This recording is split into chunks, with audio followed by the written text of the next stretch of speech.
Bom dia, gente. Tudo bem com vocês? E aí, como é que vocês estão? Hoje a gente vai dar início ao novo conteúdo. Mas antes da gente começar esse novo conteúdo, vamos lá.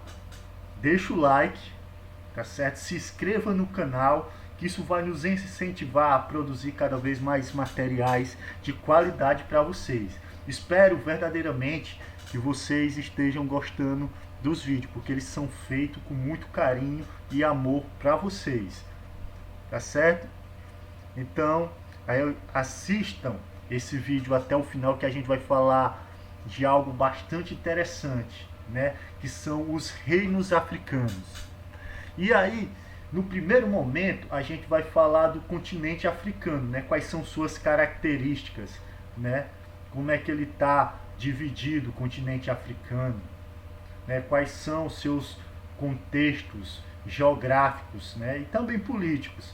E aí a gente vai falar hoje de dois reinos. Na verdade que não são dois reinos, né? Na verdade são três. Mas a gente vai estudar o reino de Axum, que é um reino bastante interessante, que a gente vai observar com características bem diferentes, e os reinos de Sahel, né? Que aí vai estar dois reinos bem interessantes, que é o reino de Gana e o reino de Mali, né? Com suas características próprias, é claro. Cada reino possui uma cultura, né? Uma organização social e política diferente.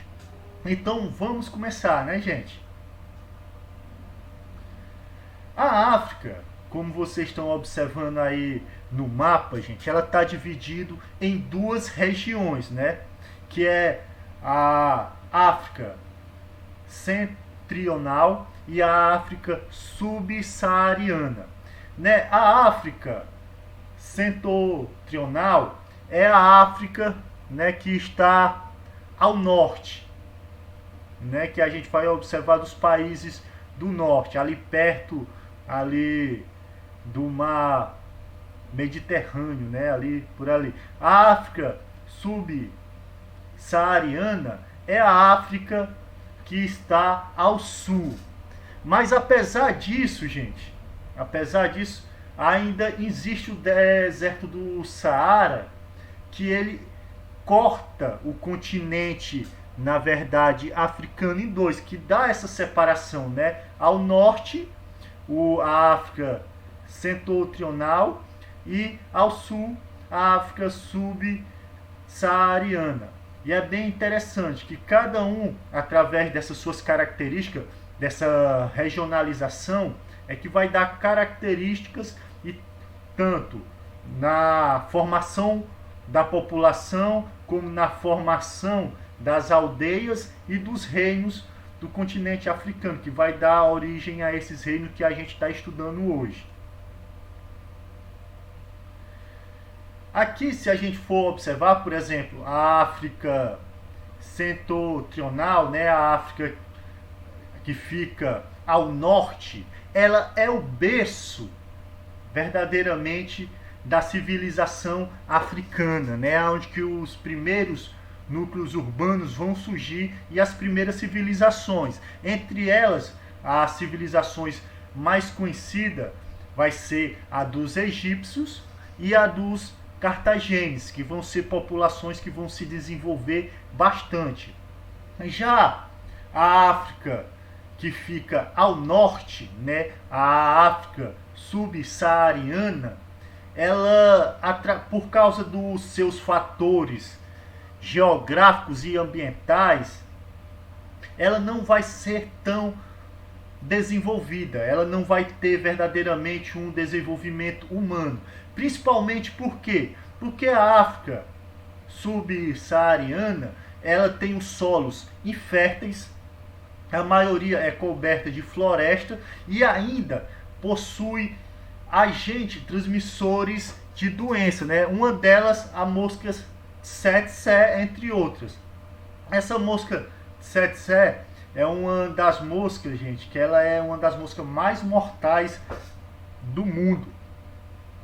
Ela transmite através da sua picada, da sua ação ela transmite agentes que a pessoa morre infectada com parasitas em 40 dias. É uma mosca horrível. Ela se parece inclusive com a que nós temos aqui no Nordeste, que é a mutuca, né? Que a mutuca lá picou você, e aí só que diferente dessa da Tsetse, ela transmite agentes, né? Alguns parasitas que matam a pessoa em 40 dias. E aí o tratamento é um tratamento verdadeiramente horrível para matar esses parasitas. O continente africano, gente, ele tem uma área territorial gigantesca. Essa área territorial, né, continental, gigante, ela vai ser muito abundante em terra. Já em densidade demográfica, a população africana é muito baixa. Logo nos primeiros séculos, né, na era cristã, a gente vai observar que na África a cultura da população que habitava nela era de caçadores-coletores, né? Eles eram povos que viviam verdadeiramente da caça e da coleta de frutos. Claro que surgindo nesse contexto, surgindo paralelamente, algumas populações eles vão começar a se fixar, vão se transformar em uma população sedentária.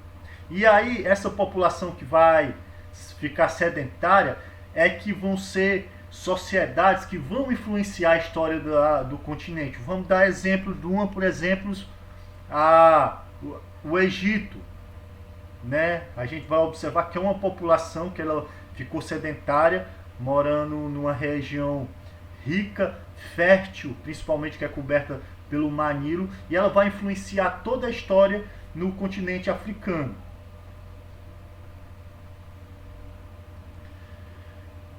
Os primeiros habitantes do reino de Axum, gente, que é um reino que ele fica próximo, principalmente da Península Arábica, hoje a chamada Arábia Saudita, principalmente, é que vão ser os habitantes. O reino de Oxum vai ser habitado pelos árabes. E aí o que é que vai acontecer? No século 7 a.C., esses povos árabes que começaram a habitar o reino de Axum, que fica na África, eles dominavam a agricultura e também a pecuária, né? A domesticação de animais. Eles criavam bois, ovelhas, cabras e cavalo. E na agricultura, ele era um povo que tinha já dominado técnicas de agricultura, principalmente a criação do arado, né? Que isso facilitou principalmente o desenvolvimento agrícola. E tinha também uma escrita. Claro que essa escrita ainda era uma escrita com características semíticas. O que é isso? É uma característica predominante ali no Oriente Médio. A gente está observando, eu quero que vocês observem aí o mapa que está à direita. A gente está observando aí Axum. Esse aí que está no mapa é o reino de Axum. Se a gente for observar, ele fica bem próximo à Arábia Saudita, né? A Península Arábica. Já que os seus habitantes, seus primeiros habitantes eram árabes, pessoas que vieram da Península Arábica. E aí o que é que vai acontecer, gente? Os primeiros aldeamentos, que vão se transformar inclusive lá no reino de Axum, vão se transformar em centros comerciais, e a primeira cidade comercial ali que estava nessa região era Adulis. E Adulis, ela era uma região portuária, né? Onde que verdadeiramente vinham produtos, inclusive mercadoria da Índia, da Arábia Saudita, da África e do Mediterrâneo. Então era uma cidade com características fortemente comercial, um núcleo urbano e comercial. E aí a gente vai observar que ela se desenvolveu a partir do comércio, principalmente localizada, né, perto de um porto onde que existiam transações comerciais. Essa cidade, né, gente, que se desenvolveu, o reino de Axum, ela foi marcada principalmente pelo intenso comércio de mercadoria, principalmente o comércio de marfim, né, que era um marfim verdadeiramente nesse período era muito valioso. Hoje, se a gente for observar, o comércio de marfim, inclusive, é proibido. Por quê? Para que eles adquirissem o marfim, era preciso exterminar alguns tipos de animais. Por exemplo, elefantes, rinocerontes, animais que existiam o marfim. Então, a gente vai observar que esse comércio de marfim vai levar à extinção a muitos animais. Muitos animais, inclusive, que hoje está ameaçado de extinção pela essa busca do marfim, que até hoje nesses continentes africano e também no asiático é procurado o marfim. Tinha também como outras mercadorias de comércio as plumas de aves, obsidianas, ouro e sal, que se a gente for observar era muito procurada nesse período. Principalmente a gente vai observar que ao longo da história a gente vai observar que o ouro, as obsidianas, que são pedras preciosas, e plumas eram muito procurados, principalmente porque os povos nesse interesse, eles eram povos que, vamos dizer assim, eles gostavam desses produtos, não muitas vezes pelo seu valor, mas por, vamos dizer assim, por beleza. Verdadeiramente eles utilizavam isso para se enfeitar. A gente vai observar, gente, que com as atividades comerciais, essas cidades vão se transformar em reino. Vão se transformar em reino. Aí o que é que acontece? Quando essas cidades, com esse intenso comércio, se transformam em reino, eles vão começar a controlar, né, o tráfico de mercadoria, né, desse intenso. Por exemplo, Axum, ele começou a controlar o tráfico de mercadorias em todo o litoral, em todo o Mar Vermelho, né, inclusive no Rio Nilo e Adulis, no Vale do Rio Nilo e do Adulis. Quer dizer, eles cresceram e aí começaram também a, vamos dizer, monopolizar as rotas comerciais que ali passavam. E aí a gente vai observar que essa característica vai ser muito comum nessas cidades comerciais. O reino de Axum, gente, ele existiu principalmente, se a gente for observar, começou, claro, inicialmente com um processo de expansão. Eles começaram a dominar, inclusive, territórios da Península Arábica, né? E derrotou o Império de Kush e a região da Núbia, eles começaram a conquistar. E aí, se a gente for observar, com o aumento e o domínio de rotas comerciais através dessa expansão do território, vai fazer que o reino de Axum, ele comece inclusive a cunhar em moedas, em ouro, prata e cobre. Isso vai ser muito fascinante. E aí ele vai ter uma expansão e ocupação, gente, de 48 mil quilômetros quadrados, que é bem grande, verdadeiramente, um território bem grande nas condições que eram nesse período, né, no começo da era cristã, verdadeiramente era um reino gigantesco.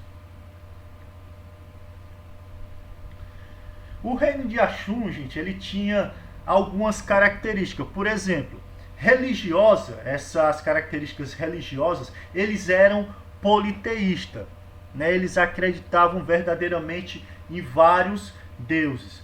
Só que no século IV, né, por exemplo, um dos seus reis, né, o Ezaná, ele vai se converter ao cristianismo. E quando ele converte-se ao cristianismo, a população também vai abraçar essa fé. Então a gente vai observar que eles eram politeístas, e a partir da conversão do Ezana, seu rei, eles vão se tornar monoteístas, acreditar no único só Deus, no Deus cristão, e professar a fé no cristianismo, que é no Deus Pai, né, Todo-Poderoso.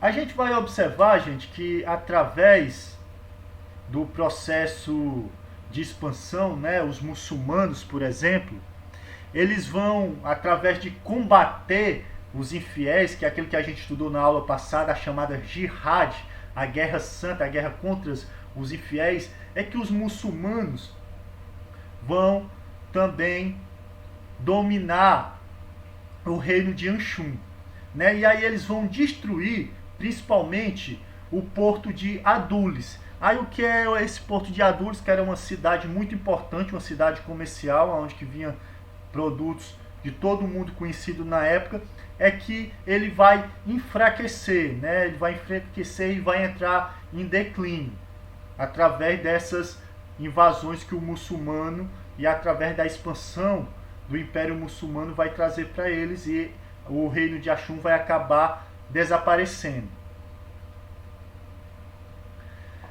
O reino de Shael, né, a gente não chama de reino, porque Shael é o reino lá, habitou pelo menos 3 reinos, né, que foi basicamente o reino de Gana, de Mali e o reino de Songhai, né? E cada um, claro que dominou essa região num período diferente. Claro que o Sahel é uma região que ela é basicamente aonde que o deserto do Saara divide a África ao norte, né, a África setorial, e a África subsaariana. Então o Sahel é essa parte desértica que divide o continente africano em 2. E aí a gente vai observar que esse centro, esse que divide, né, o Saara em 2, vai ocorrer alguns, vamos dizer assim, aldeamentos. Os aldeamentos eles vão ocorrer ali entre o ano 600 a.C. e 200 a.C. E como é uma região desértica, as populações elas vão se fixar às margens dos oásis e rios. E lá vão surgir as aldeias e cidades, e também o comércio vão se expandir nessa cidade, através dessas cidades, né? Com o avanço do comércio, gente, a gente vai observar que essas comunidades vão se transformar em estados, que vão passar a ser governados pelo rei, né? Um estado monárquico. E lá vai se desenvolver bastante o comércio. E aí, se a gente for notar, esses estados, né, que vão se tornar cada vez mais ricos e poderosos, eles vão começar a se expandir e dominar os reinos vizinhos, né, aqueles reinos menores e mais fracos. Essa expansão, né, dos estados é que vão dar origem ao mais tarde que a gente vai estudar, né, daqui a alguns segundos, que é o reino de Gana e o reino de Mali, que são os reinos mais conhecidos. E aí, um dos primeiros que a gente vai estudar é o reino de Gana. O reino de Gana, gente, ele vai surgir no século IV e ele vai ficar bastante conhecido, principalmente pela produção de ouro. É uma região rica, principalmente na extração de ouro. Na Idade Média, Gana ela vai se tornar a principal fornecedora de metal do mundo, conhecida ali em todo o Oriente Médio. Esse ouro, gente, ele vai chegar inclusive na Europa. Por exemplo, vai chegar na Arábia Saudita, no Oriente Médio. Verdadeiramente ele vai expandir muito. Expandir muito. Principalmente porque ele vai através do comércio, vai expandir. E aí a gente vai observar que Gana verdadeiramente é uma cidade com um potencial comercial gigantesco. Aqui, que vocês estão observando à direita, é uma máscara do reino de Gana. É uma máscara principalmente feita de ouro. Olha aí, ó. Então, verdadeiramente era uma região rica em ouro. Produzia bastante ouro, como a gente viu no slide passado. A gente vai observar que ela vai se transformar na principal exportadora de ouro do mar Mediterrâneo. Quer dizer, o mar Mediterrâneo era um berço comercial nesse período. E aí ela vai se transformar a pioneira, a mais que exporta, que extrai ouro. Então, verdadeiramente, o ouro lá existia em abundância. O reino de Gana, gente, ele, no primeiro momento, nesse seu reino, ele não tinha uma fronteira delimitada, ele não tinha um território, vamos dizer assim, com fronteiras.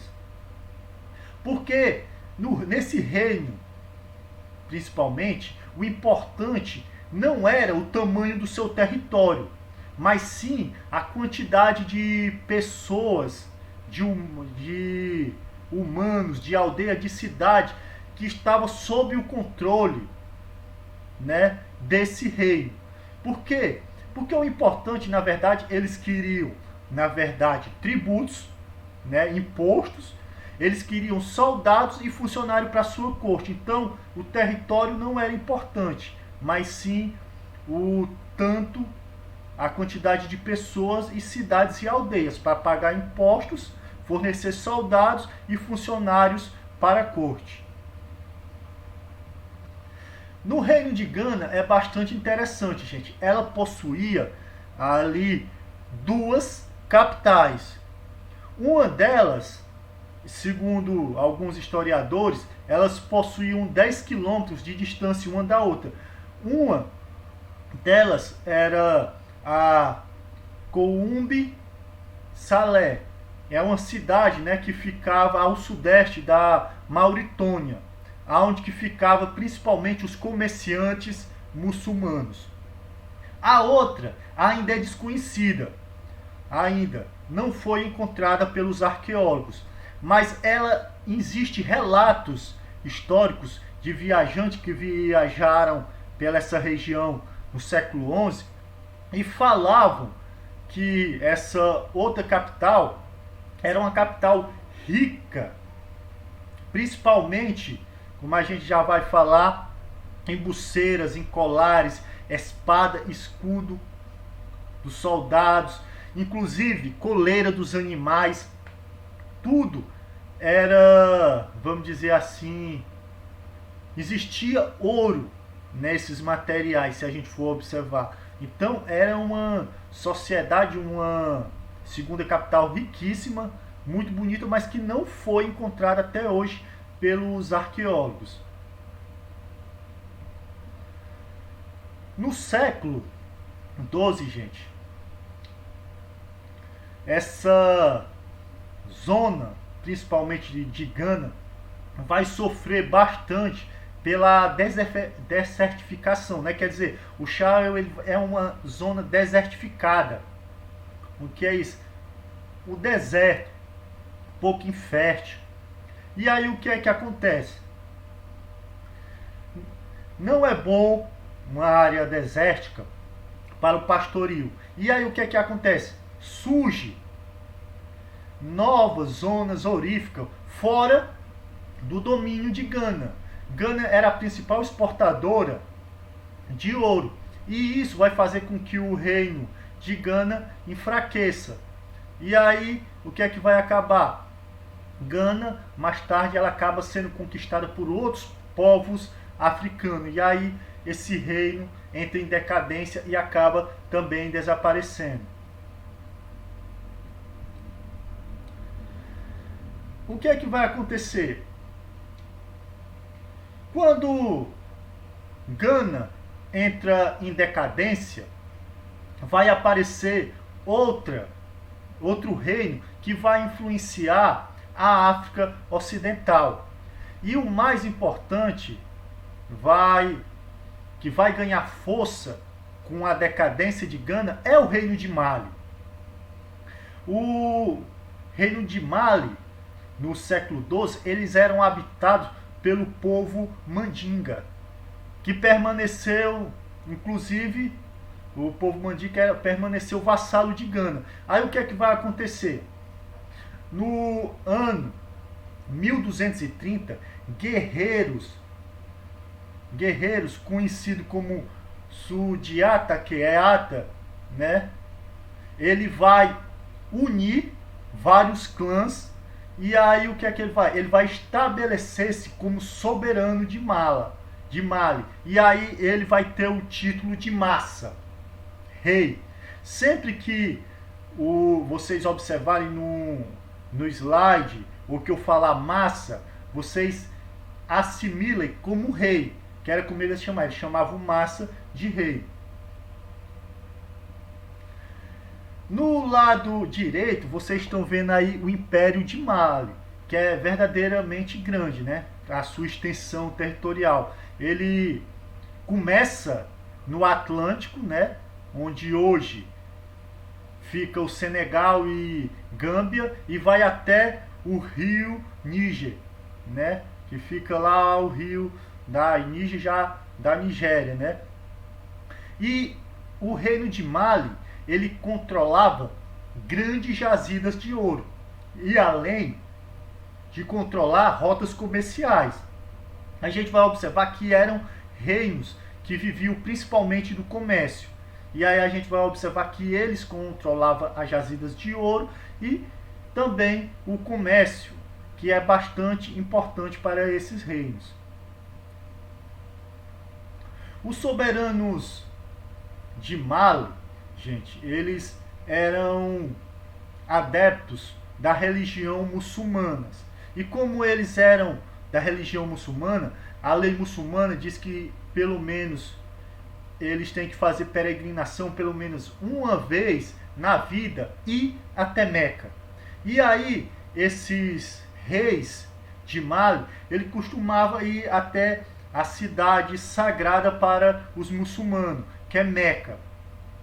E uma dessas viagens, né, que aconteceu no século XIII, né, pelo rei Kankan Musa, ele vai chegar a ultrapassar os limites da África e vai chegar até o Oriente Médio e a Europa. O reino de Mali vai ficar conhecido nesse período que a gente vai observar que com essa peregrinação dos reis de Mali é que essa cidade, esse reino vai ficar conhecido na Europa e no Oriente Médio. Nessa peregrinação, né, o Musa, ele vai levar consigo milhares de pessoas, inclusive da corte, soldados e escravos. E segundo alguns relatos, ele vai levar mais de 100 camelos carregados de ouro. E aí o rei, ele vai distribuir a parte dessa riqueza levada entre pessoas, né, de presente, também dando esmola. Esse rei muçulmano, né, o Massa, ele trouxe consigo também, quando ele foi até Meca, ele vai trazer engenheiros, doutores, os sábios, né, os arquitetos, para construir várias mesquitas no reino de Mali. E aí o que é que vai acontecer? Numa dessas cidades vai ser a Tombuctu, né, que ela vai se transformar num famoso centro de estudo islâmico, onde vai vir estrangeiros para verdadeiramente estudar nessa cidade que foi construída nesse período. E aqui, gente, a gente está observando do lado direito aí, é uma imagem, né, do Musa, né, que ele era o rei do que fez toda essa transação, né, foi para Meca, trouxe engenheiros, doutores para construir as mesquitas na África. A gente vai observar que o reino de Mali, gente, ele vai começar a entrar em declínio através de invasões. Várias invasões vão fazer com que, pouco a pouco, Mali, no século XIII, entre em declínio. Aí o que é que vai acontecer? Quando os portugueses eles vão chegar em Mali, ela já não é a mesma cidade, não tem a mesma importância que ela teve aos séculos passados, né? Porque verdadeiramente as invasões, a gente vai ver que de outros povos, o saque que Mali passou, ela vai perder essa importância. E também não vai, com enfraquecimento, com as invasões, vai afastar o comércio dessa região. Então ela vai enfraquecer sua importância através do tempo. E quando os portugueses acabam chegando lá, ela não tinha, no século XV já não era uma cidade tão importante, já não era um reino poderoso. Gente, a nossa aula chegou ao fim. Eu quero agradecer a participação de vocês. Muito obrigado por assistir o vídeo. Sei que vocês estão assistindo todos os vídeos e eu agradeço por isso, isso é muito bom. Mas também quero lembrar vocês, deixe o like de vocês, inscrevam-se no canal, que isso vai me incentivar a produzir mais materiais para vocês, tá certo? Muito obrigado, gente. Tenha uma semana maravilhosa, abençoada por Deus, verdadeiramente. E também eu quero lembrar que esse vídeo, gente, ele me faz ficar mais próximo de vocês. Vocês que assistiram o vídeo até aqui, que estão observando, eu com esse vídeo mostro todo o meu sentimento que eu tenho por vocês, todo o carinho que eu tenho por vocês, tá certo? Então, eu acredito que quando vocês estiverem assistindo esse vídeo, quero que vocês lembrem disso, que eu estou próximo de vocês. E esses vídeos eu faço verdadeiramente para que a gente tenha uma proximidade. A gente está em aula à distância, a gente está em aulas remotas, mas eu quero dizer que o meu sentimento, o meu carinho por vocês continua o mesmo, tá certo? Valeu, gente. Muito obrigado. Tchau.